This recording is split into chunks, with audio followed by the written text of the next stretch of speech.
Las cárceles siguen siendo uno de los sitios menos apropiados para que un privado de libertad se regenere. Las razones son muchas, pero válidas.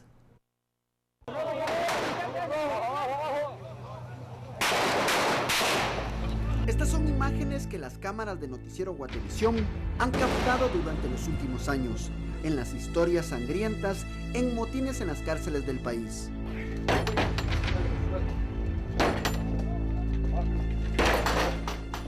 En la mayoría de casos, las Fuerzas Armadas han tenido que ingresar lanzando bombas lacrimógenas para controlar a los reclusos. Durante los motines, los internos se han armado con palos, machetes, cuchillos y armas de fuego.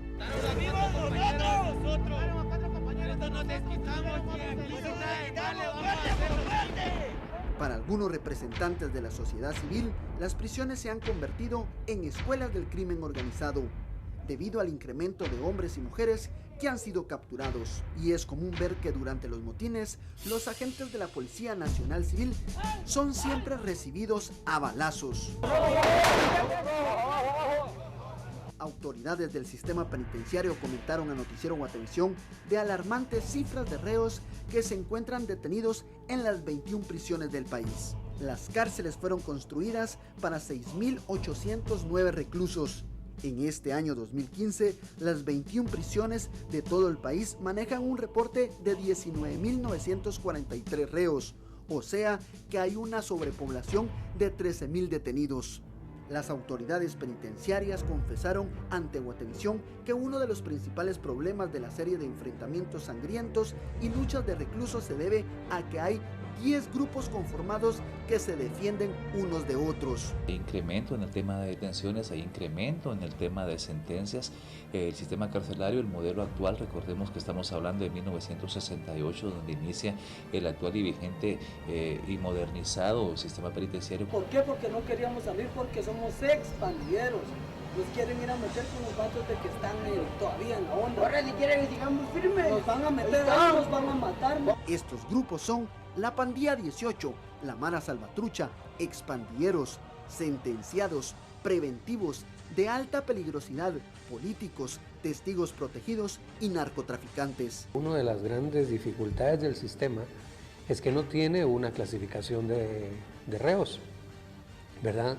Hay un sicario revuelto con alguien que robó una gallina. La lucha de los centros carcelarios se debe a la guerra de la venta de drogas, la venta de licor clandestino y sobre todo la lucha de poderes de los líderes de pandillas. Y es que un cigarrillo, no importando la marca, tiene un valor de hasta 11 quetzales. Las fuerzas del orden reportan que desde el año 2005 se registra un pico alto de personas que han sido asesinadas con arma blanca, así como decapitados, quemados, baleados y algunos desmembrados. La cifra es de 101 fallecidos. Estos benditos ya habían hecho mucho, ya debían muchos cocos. Los distintos pasillos de las 21 prisiones del país se han convertido en escuelas del crimen organizado, debido a que la sobrepoblación es el principal problema. Las autoridades penitenciarias reconocen ya no poder más ubicar a los reos en los distintos módulos carcelarios y que la mayoría de internos duermen en el piso. La talacha también es un mal del cual el sistema penitenciario reconoce no poder acabar, ya que forma parte de la vida carcelaria con la que los líderes de los sectores se han agenciado de grandes cantidades de dinero. Al día, la Policía Nacional Civil captura casi 50 personas por distintos delitos, de los cuales los tribunales de justicia dejan en prisión a 35 personas. Esto preocupa a la sociedad civil, que afirman que de continuar así, las cárceles seguirán siendo áreas de luchas de bandas y que hará cada vez más difícil poder controlar los brotes de violencia que cada cierto tiempo se convierten en noticia.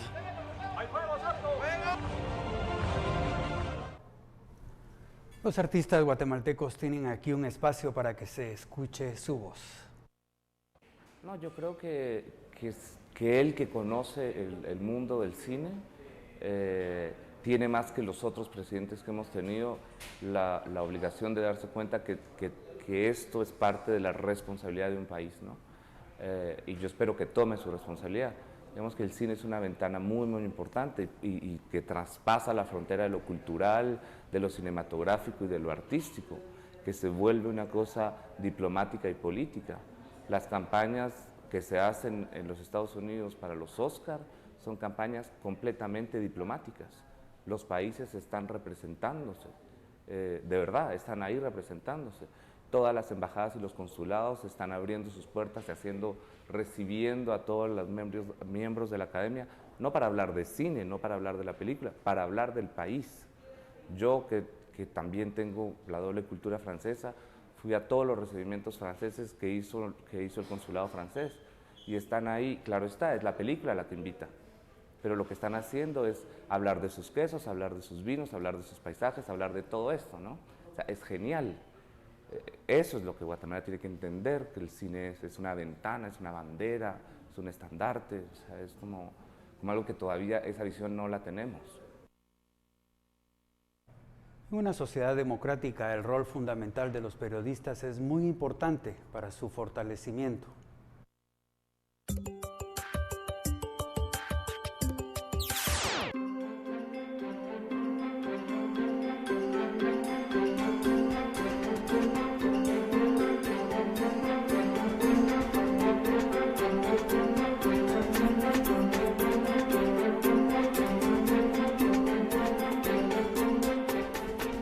En ocasión del Día del Periodista, la UNESCO y la Oficina del Alto Comisionado de las Naciones Unidas para los Derechos Humanos reconocen y destacan la imprescindible labor que realizan los periodistas en Guatemala, pero ven con preocupación las condiciones de riesgo en que se ejerce el periodismo en el país, que afecta particularmente a los periodistas en los departamentos. Hasta noviembre, el Ministerio Público registró 121 denuncias, entre ellas las relacionadas con los asesinatos de Federico Salazar, Danilo López y Giovanni Villatoro, ocurridos en marzo en Suchitepeques. Al mismo tiempo quiero agradecerle a cada una de ellas por la participación, a cada una de nosotras, que Dios las bendiga y las guarde.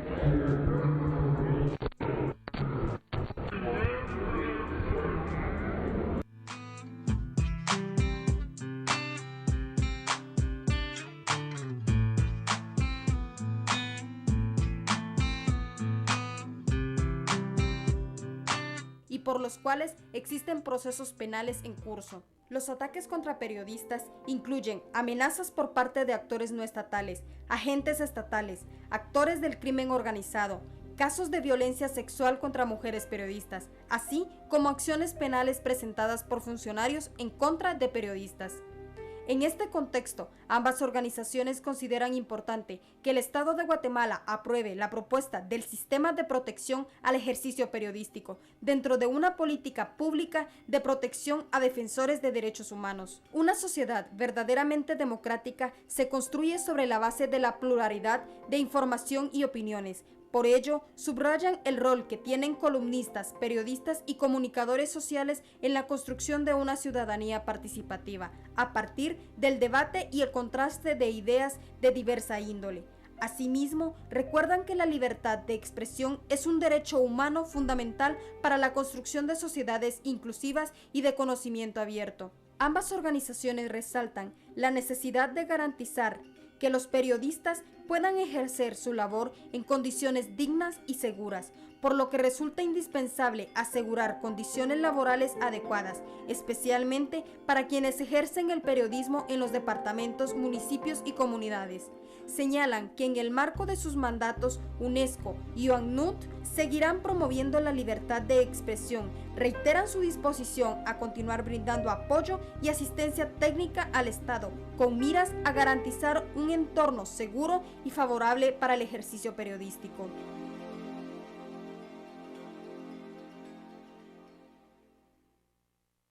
Ahora le presentamos lo más destacado del movimiento electoral en Venezuela en una cronología de lo acontecido en este país sudamericano. Alrededor de 19 millones de electores fueron habilitados para la participación en los comicios en el que se eligieron a 167 diputados. El oficialismo apostó en las elecciones de hoy, mientras que la oposición, que que ha figurado como favorita según las principales encuestas, buscaba arrebatar a los sectores aliados al gobierno el control de la Asamblea Nacional, que han mantenido por más de una década, e impulsar una serie de cambios. Pasadas las 6 de la mañana, representantes del Consejo Electoral ordenaron la apertura de unas 40.601 mesas en 24 estados del país, incluida la capital, y las cuales funcionaron 12 horas ininterrumpidas. Los cierres de los centros de votación podrían tardarse en función de la cantidad de votantes que estén a la espera de sufragar. Cabe mencionar que en estos comicios participaron unos 1.700 candidatos entre aspirantes del oficialista Partido Socialista Unido de Venezuela y de formaciones aliadas, así como la coalición opositora Mesa de la Unidad Democrática y organizaciones independientes. El nuevo Congreso se formará el próximo 5 de enero. Entre los venezolanos existen grandes expectativas en torno a esta consulta, que coincide con una compleja crisis económica caracterizada por la inflación y abastecimiento de medicinas, así como de alimentos. En este movimiento electoral, la esposa del encarcelado dirigente opositor Leopoldo López vota por la libertad de los presos políticos y manifiesta que espera que los resultados electorales sean un paso para la libertad de su esposo Leopoldo López, que cumple condena en una cárcel militar por incitar a la violencia en una marcha contra el gobierno venezolano en el año 2014. Por primera vez en 16 años, el chavismo se juega el control del Parlamento. A esta hora todavía los resultados no se han dado a conocer en Venezuela. El atraso es casi de más de 2 horas y se supone que esta vez la oposición va a tener un resultado sorpresivo.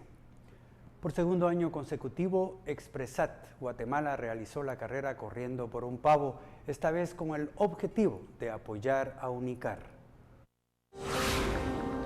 Con las categorías libre, especial, bicicleta, infantil y mascotas, familias completas luciendo diversos trajes acorde a las fechas navideñas se hicieron presentes para participar en la carrera Corriendo por un Pavo, con el objetivo de ayudar a la Unidad de Cirugía Cardiovascular de Guatemala, quienes se dedican exclusivamente a la atención de enfermedades del corazón.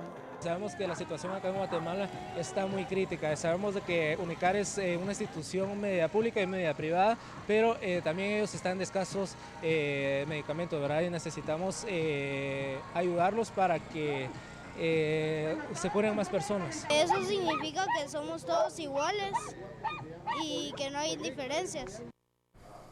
Los operativos para dar con el paradero del expresidente de la Fedefútbol, Brian Jiménez, continúan y esta vez también se suman allanamientos contra Rafael Salguero. Un cuarto intento por dar con el paradero del ahora prófugo de la justicia Brian Jiménez, expresidente de la Fedefut, se llevó a cabo en una residencia ubicada en la colonia Molino de las Flores. Sin embargo, la misma fue infructuosa. También fueron allanadas las oficinas de Rafael Salguero, quien fuera vicepresidente de la Comisión de Asuntos Legales y miembro del Comité Ejecutivo de la FIFA. Salguero fue una figura importante durante el Mundial del 2014 al ser miembro del comité organizador y presidente del comité organizador del Mundial Sub-17 que se jugó en Emiratos Árabes Unidos. Ambos están señalados de los delitos de corrupción, lavado de dinero y soborno por el caso de corrupción dentro de la máxima entidad de fútbol a nivel mundial, la FIFA. Pausa, volveremos con las inolvidables de la semana y una mirada a los sindicatos del Estado.